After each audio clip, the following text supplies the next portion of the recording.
This is a few days before I do my regularly scheduled garden rant, but I saw that I have a pumpkin turning orange. A large pumpkin, that is. Fairly large anyway. It's about 7 pounds, I'd say. Just wanted to tell you something. There's a frequent question we get on Backyard Pumpkin Grower Society, both on MeWe and on Facebook. And it's always new pumpkin growers, which is fine. My pumpkin is turning orange, like this one is. How long do I leave it on the vine? Actually, in the case of most pumpkins, you can take it off the moment you see some orange on it and put it in a safe place, let it ripen. It will ripen.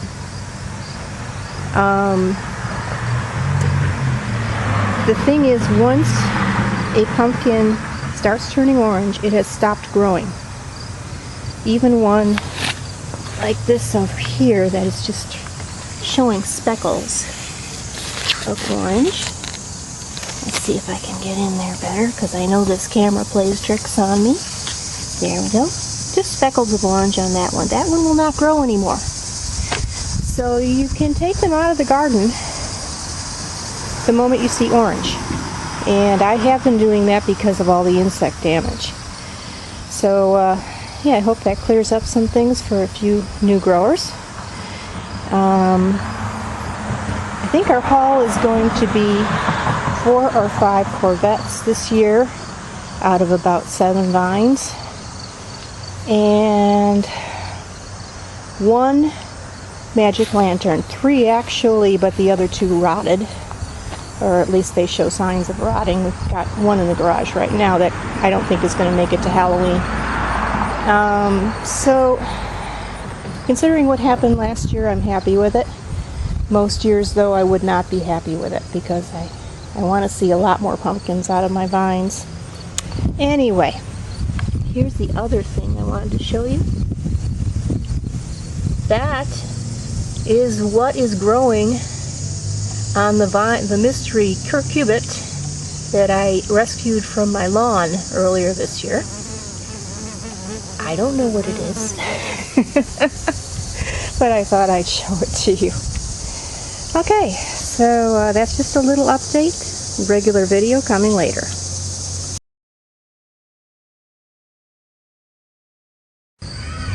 Let's make sure this is recording. Okay, I did this video once before, and then the camera shut down on me right in the middle of it, and I went to put it into my editor and discovered that nothing had been recorded. So we're going to try this again. The question here is, can pumpkins be raised organically?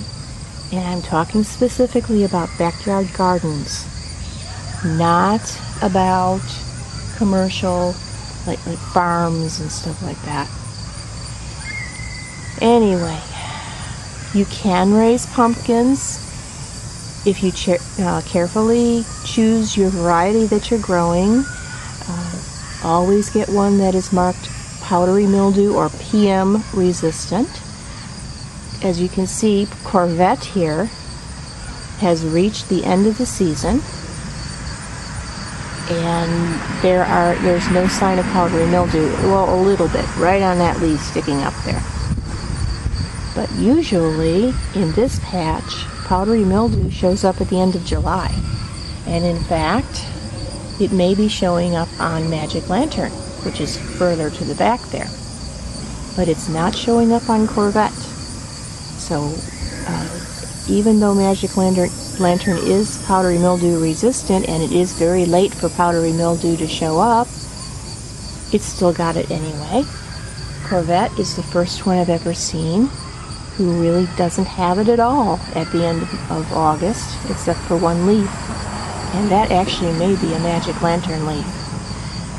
So be careful of what you grow, and I have provided a list of very good cultivars to grow in your garden. And if you do get powdery mildew anyway, Right now I'm not going to spray anything because these vines are so old. There are only 3 pumpkins left out here. One is a magic lantern, 2 are Corvettes, and they're all very green, but they will be ripe shortly. That's a Corvette. A little worried about that one because of the yellow on it, but here's the other Corvette. The magic lantern is over this way. And while I'm at it, a little off topic here, I should show you the what's it. And this one I don't think is going to make it to maturity. I think it's a white pumpkin, but I don't think it's going to make it to maturity. It's a little bit soft. So it was interesting growing it and trying to figure out what it was. So anyway, first order of business is to discuss controlling powdery mildew organically. Okay, a couple ways to do that. Neem doesn't do it. It's N-E-E-M. Doesn't do it. Don't bother with it. And the other thing is potassium. Sulfur. Excuse me. Let's talk about sulfur first. You can use sulfur, but be careful with it. It will burn the leaves. And the other thing is potassium. You know, I did this video once already, and this is just frustrating because now I can't remember anything I said and I don't know where I cut off. But the other thing is the thing that brewers use, potassium bicarbonate. And I was saying in the other video that the one organic product that had that, I won't give the name, but it's apparently no longer available, and that's a good thing because they were overcharging for that particular ingredient. You can get that ingredient from home brewers' websites. I think I go into that in the next part of the video, so I won't go into it here. So those are the things you can use, and they're fairly safe for bees. Bee Safe is the other thing I was trying to think of. Bee Safe does control powdery mildew a bit. Well, pretty much, let's put it that way. Either one of them can be used around bees. Fungicides are as much a danger to bees as are insecticides. So always keep that in mind. So if you need to go to a box of something or a bottle of something to control the fungus, even though you've carefully chosen your cultivars and you've planted them and done, you know, good procedures, you've got problems anyway. Okay, go ahead and do that. Now we get to insecticides. Can you control pumpkin pests without killing the bees, which is basically organic? Up to a point. You can use traps for cucumber beetles. You can pluck the vine borers out of the vines. But when it comes to squash bugs, really the only thing that kills them, well, at their youthful stage, when they look like little spiders all over the bottoms of the leaves, they can be killed by ortho 3-in-1. And I'm not sure what's in there. Perithrins, yeah, that's, I don't know how to pronounce that word, but it's from a flower, and it does kill a lot of bugs. It will kill squash bugs when they are young, but if they are even a little bit grown up, you have to go to something that's not organic to get rid of them. And that is wait till it's slow. That is 7, S-E-V-E-N. No, S-E-V-I-N, not S-E-V-E-N. And I'm talking about United States products here. This may not be available in your country. That is strong stuff. You must keep it away from bees. You should keep Ortho 3-in-1 away from bees too. That will kill, but like I said, you have to be real careful with it. There are other methods, plucking and dropping in soapy water, or spraying them with a sharp spray of soapy water. I found even just plain old water works if you spray it hard enough. It drives them away. So yeah, I think that's what I had on the part of the video that went into the ozone. So I will get back in the house and try to edit this video, and I'll talk to you next week.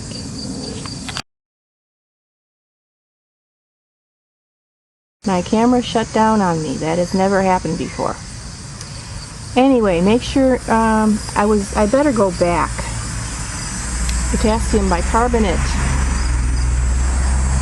1 tablespoon per gallon. You can go to 2 tablespoons per gallon. Mix it up real good. Put it in your sprayer. Clean the sprayer after you've used it. But when you do use it, make sure you coat the plants in it and let them dry. Some people add a little bit of dishwashing liquid so it sticks to the leaves better. I don't know the recipe for that. But anyway, as you can see, this is Corvette you're looking at now.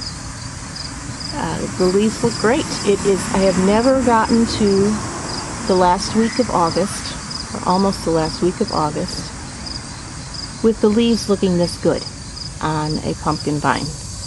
There's a little bit of trouble starting on one leaf that the camera is focusing on, but that is just now. And with all the humidity, you would think it would be much worse. Definitely Magic Lantern is in much worse shape with our few plants that are left. So, yeah, definitely Corvette is a thing when it comes to PM resistance and disease resistance. Anyway, never spray any fungicide on a bee. There's also some products with sulfur in them now. Sulfur is rough on the plants if you use too much, so don't use it every day or stuff like that. Let's see what other fungicide. Neem, N-E-E-M, I found to have no effect whatsoever on anything affecting pumpkins, so I do not use it in the pumpkin garden. It's good for some other applications. But bees are very susceptible to fungicides. It causes their hives to collapse and all that stuff. So even organically safe fungicides, be careful using them. Use them only in the evening. Bee safe may be okay during the day, but just make sure the bees aren't hanging around on the vines. Okay, other organic things. Organic pesticides do not work on squash bugs. They seem to work on many other bugs that you will encounter in the garden. There is pyrethrin or whatever it's called that will drive the squash bugs away for a minute, but it doesn't. It kills the nymphs, kills the young squash bugs that look like little spiders, but it doesn't kill the adults. It just drives them off for a minute. Soapy water is good for driving the adults off for a minute. But the best thing, unfortunately, is Sevin. And again, that's S-E-V-I-N. And that will kill the adults and reduce the population. Really plucking them out and dropping them in soapy water is a good thing, and other things like that. And with cucumber beetles, since they seem to hang out in the flowers, I would use a trap if you can get away with that. So, anyway, that's my answer to the question, is it possible to grow pumpkins organically? Sort of, but not really. If you have squash bugs, not really. And you're going to have squash bugs. Organic gardening is more about control than elimination. Remember that. That's when people complain things don't work. A lot of times they want elimination. You're not going to get that with organic methods. But control, you're going to get. So, yeah, you can raise tomatoes, cucumbers, radishes, peppers. You can raise those without pesticides or fungicides, but you can't really do it with pumpkins. They're just too fragile. The newest cultivars are getting tougher, like Corvette, but they're still a problem. So anyway, that is what I have to yammer about for this week, and I'll talk to you next week.